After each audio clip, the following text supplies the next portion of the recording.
Lundi dernier, c'était le Met Gala et Kim Kardashian a fait une entrée remarquée en choisissant de porter la robe de Marilyn Monroe. Je parle pas de n'importe quelle robe, une robe qu'elle aurait portée sur un tournage ou lors d'une soirée au hasard dans l'année, mais la robe iconique qu'elle s'est fait faire sur mesure à l'occasion de l'anniversaire du président Kennedy pour lui chanter un joyeux anniversaire. C'est une robe absolument iconique, déjà parce que, je sais pas si vous savez qu'il y a une relation entre Kennedy et Monroe. Marilyn Monroe est morte dans des circonstances douteuses. Enfin bref, cette robe, elle a une symbolique historique absolument énorme dans l'histoire de la pop culture, mais aussi dans l'histoire politique des États-Unis. Et puis au-delà de ça, elle a une aura, elle a une importance pour plein de personnes à travers le monde. Marilyn Monroe, en portant cette robe, elle s'est inscrite comme une des premières icônes populaires provocatrices de l'histoire, puisque la robe était parfaitement ajustée à sa morphologie, presque transparente, avec des détails ajoutés en strass, et on voyait complètement à travers ses seins, son nombril et son pubis, et elle a chanté dans cette tenue face à une foule énorme et face au président des États-Unis. Kim Kardashian a choisi de porter cette robe absolument iconique et riche d'histoire uniquement pour monter les marches du Met. Elle ne correspond pas à son corps, elle ne correspond pas à sa couleur de peau et elle a dû porter en plus une sorte de soutien-gorge pour protéger soi-disant la robe de sa peau.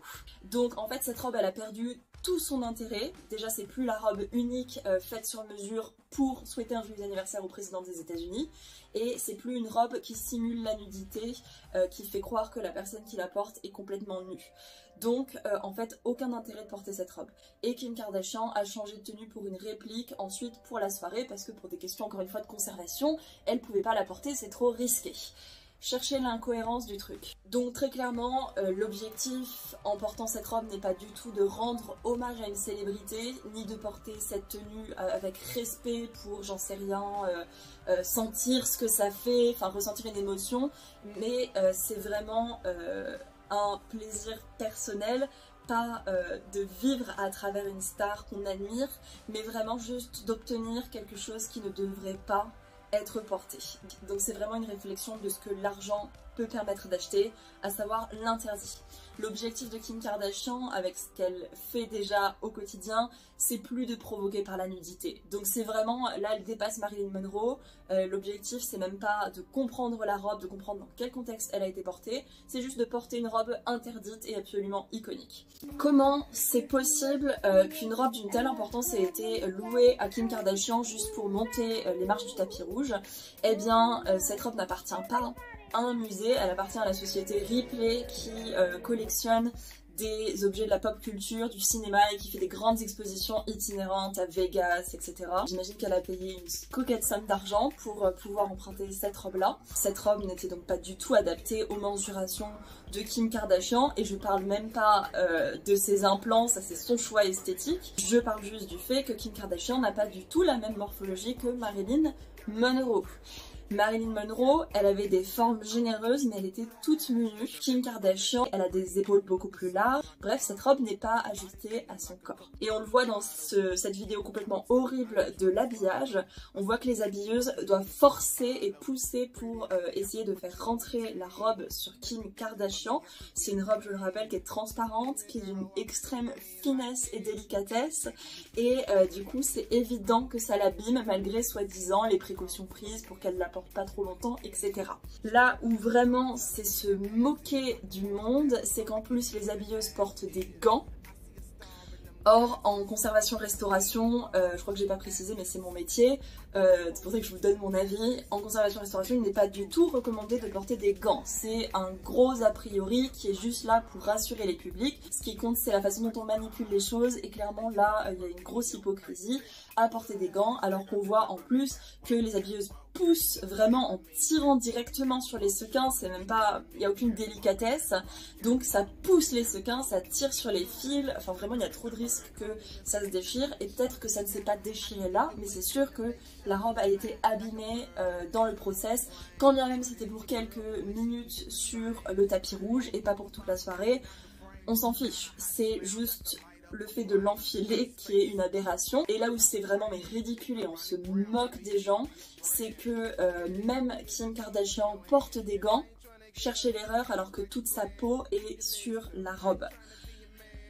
Kim Kardashian, elle est humaine hein, et sa peau, pour être hydratée, elle dégage des huiles naturelles et de la transpiration, surtout sur un tapis rouge sous les projecteurs avec tous les photographes.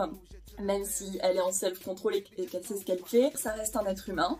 Donc c'est sûr, la transpiration acidifie vraiment le textile et c'est sûr que la robe a été très dégradée par tout ça. On en vient au but vraiment de cette vidéo, pourquoi je vous donne mon avis. J'ai vu beaucoup sur Twitter des échanges, donc c'est très intéressant. Hein. Finalement, elle a fait ce qu'elle voulait, Kim Kardashian, qu'on parle d'elle. Et d'ailleurs, je tiens à préciser que c'est pas elle que je remets complètement en cause. C'est assez normal avec son rythme de vie et son argent, etc., qu'elle ait ce désir, je le comprends. C'est pas elle que je remets complètement en cause. C'est assez normal avec son rythme de vie et son argent, etc., qu'elle ait ce désir, je le comprends. Là où c'est pas du tout normal, c'est la société qui accepte pour faire le buzz hein, très clairement et pour juste mettre de l'argent dans les poches. Certes, il y a débat donc sur oui mais c'est grave, c'est pas grave, c'est juste un objet, c'est juste une robe. On est bien d'accord que c'est pas aussi horrible que la guerre ou la faim dans le monde. Mais pourquoi est-ce que ça choque autant de gens? Pourquoi les conservateurs restaurateurs des musées sont absolument scandalisés? Quand je lis c'est juste une robe, j'ai envie de corriger et de dire non, c'était pas une robe. C'est devenu une robe. Depuis que Kim Kardashian a essayé de la porter comme n'importe quelle tenue qu'elle aurait pu se faire par son designer. Donc on est passé d'un objet qui a une symbolique hyper forte, qui avait dépassé son statut d'objet, qui représentait un moment iconique dans l'histoire, et puis surtout qui avait une force pour plein de gens dans le monde, à la fois parce que ça porte une icône de la pop culture, parce que Marilyn est la seule à être connue à avoir porté cette robe, qu'elle a été faite juste pour elle, juste pour son corps, donc il y a un côté presque relique sacré en fait, même si on n'est pas spirituel ou qu'on ne croit pas à tout ça, il faut comprendre que c'était plus un objet, c'est un symbole d'une génération, c'est un symbole politique aussi. Kim Kardashian en portant cette tenue dans un contexte qui n'a absolument rien à voir, qui correspondait même pas au thème du Met Gala, puisque chaque année il y a un thème pour tout ça, pour se faire plaisir pour une seule personne et pour monter quelques marches, pour juste dire je l'ai fait, j'ai obtenu quelque chose qu'on ne peut pas obtenir. En faisant ça, elle s'est appropriée non seulement l'histoire de quelqu'un qui a marqué l'histoire avant elle, hein. C'est elle qui a inventé cette culture d'icône pop qui travaille son corps, c'est Marilyn Monroe, c'est pas Kim Kardashian. Elle aura beau essayer, elle ne sera jamais Marilyn Monroe, et en se l'appropriant,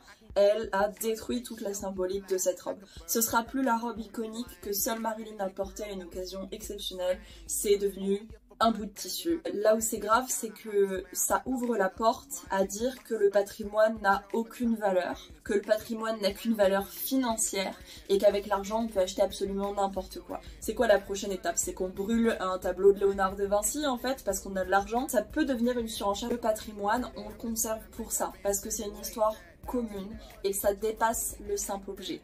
Et le jour où l'objet est détruit, il n'appartient plus à tout le monde, vous compris.